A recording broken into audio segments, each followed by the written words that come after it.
You don't have to scare yourself into sustainability. Greetings. What's up? It's Deborah. Happy Monday to you. And I want to share with you something that came up recently with people asking about the planet and how, just a lot of concern right now about between the pandemic and global warming, climate change, all these different things that are creating so much concern for people. And I was just curious what your thoughts were on this. Something that I see is a common, and it took me a while. It took me a while to figure out what bothered me about a lot of activist messaging. And I think the young lady in Europe who's become quite famous for her stance on the environment and helping people to raise awareness about what's happening with the environment. And I would say that that's one side of the coin, and I would say that that's the rebel side of disruption. And it is like I've shared before, it is a very, very vital and essential part of the deconstruction of things that aren't working. However, I do think that it needs some fine tuning. And so that's what I wanted to talk about today. Because a lot of times people don't realize that intention is everything. I was reading somewhere over the weekend that intention is like the seed. It has everything, all the information, all the knowledge that's needed to germinate into a full-grown plant with all of its different fruits and colors and leaves, and all of that can come from the information in one seed. And so understanding what kinds of seeds we're planting is incredibly important. And one of those areas and where it is so important is in how we view what's going on in our planet today, whether it's in the environment like I'm talking about right now, or even in the social political environments that we're in. I won't cover that today, but when we're talking about the physical environment and all of the toxins and pollutants and spills and all kinds of stuff that is damaging our environment, our home, it can, if you think about it, this is why a lot of people choose not to, it can create an unbearable amount of fear and stress and overwhelm as to, oh my goodness, I know I didn't, it's like that is it Billy Joel?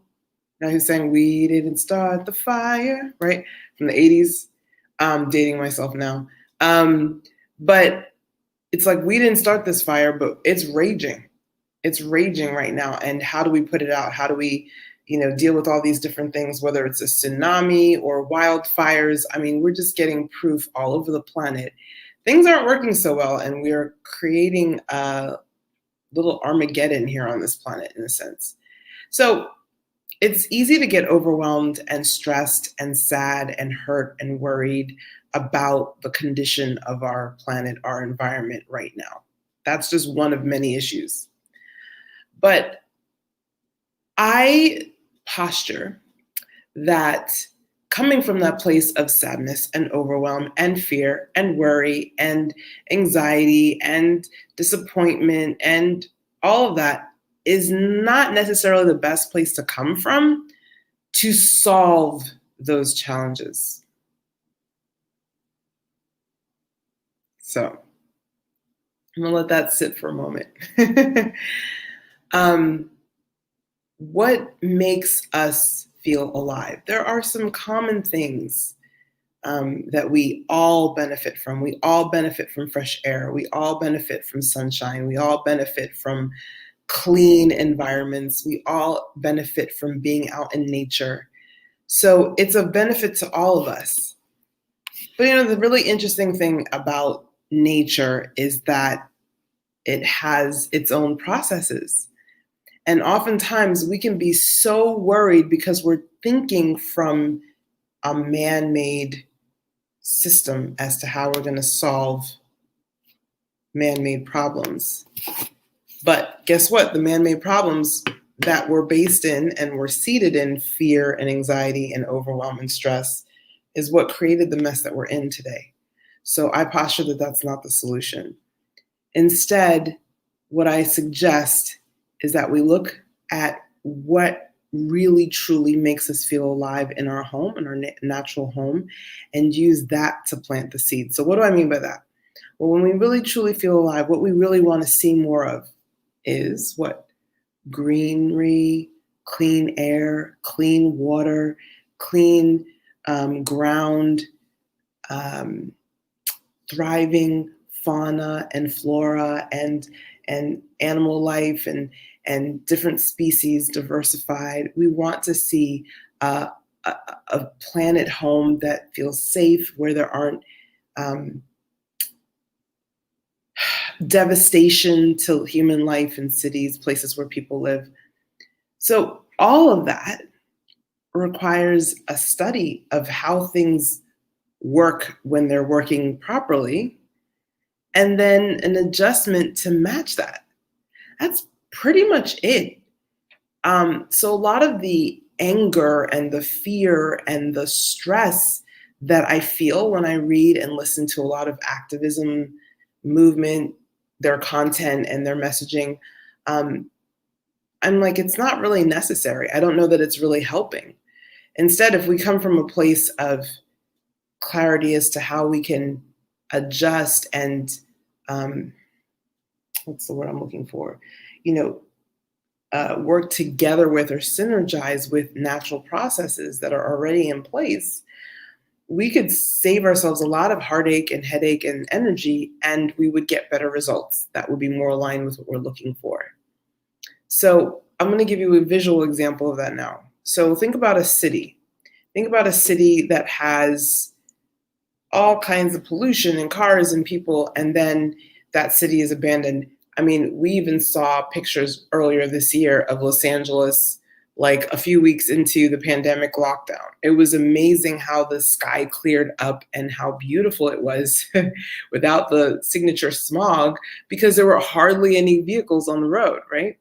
So the beauty about nature is, let's just say that everything stopped for 100 years or 500 years and there was nobody there. That city would be overgrown with greenery. It would be taken over by grass and trees and plants, and it would be quiet and the air would be clear, and probably a lot of the ground, things in the groundwater would have been clearing. It maybe not, I don't know how the pace is, but the point is that eventually it would be all cleared up. So that's the power of nature, even with no dramatic events. And then we know that nature is actually even more powerful, right? Because we know what one tsunami can do. We know what one wildfire can do. We know what one tornado can do. Just one.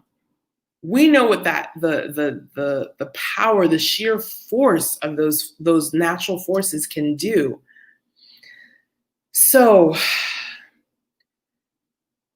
I want to ask you, with that visual of that overgrown city, to listen. Can you hear it? Can you hear what the planet is saying? Can you hear the planet stressing? Can you hear it freaking out? I can't. When I go out into nature, I just hear quiet. There's the sounds of life, but it's still. The planet's heartbeat hasn't changed. Well, of course, in minor ways it does, it varies, but overall it hasn't changed its frequency. So the planet can take care of itself. It can be in its stillness. It's not worried. There's no stress and panic overall in the planet. It's really just amongst people. And if we can start to tune into the planet's sounds, the planet's heartbeat, and the planet's pace, and just to be still, we can learn so much about how we can actually truly change what's going on in the environment without screaming and yelling at all the bad corporations or government officials or people who are inconsiderate. Yes, I get annoyed when I see people litter. I get very annoyed. However, I've come to understand that focusing on my annoyance is not going to really help anything. Rather, I need to really be paying more attention to the heartbeat of the planet, the pace of the planet, and what truly makes me come alive when I'm connected to the planet. Is it really anger? No, I don't feel anger. I don't feel fear. I don't feel anxiety. I don't feel overwhelm. I don't feel sadness when I'm connected to nature. So, just some food for thought. We don't have to scare ourselves into sustainability. We can move in a gentle and gradual and loving direction and know that it's still probably 10 times faster than the pace of the planet. And guess what? After everything's all said and done, planet's always going to win anyway. So there's no need to be in a state of panic. I think we're all addicted to panic. So even when we're talking about things that don't need it, we still go back to that default setting, which is why I have an issue with programming and entertainment that creates panic. But that's a different story for another day. So hopefully this gives you something to think about, to process. Would love to read your thoughts in the comments. Enjoy your Monday. Much love. Bye.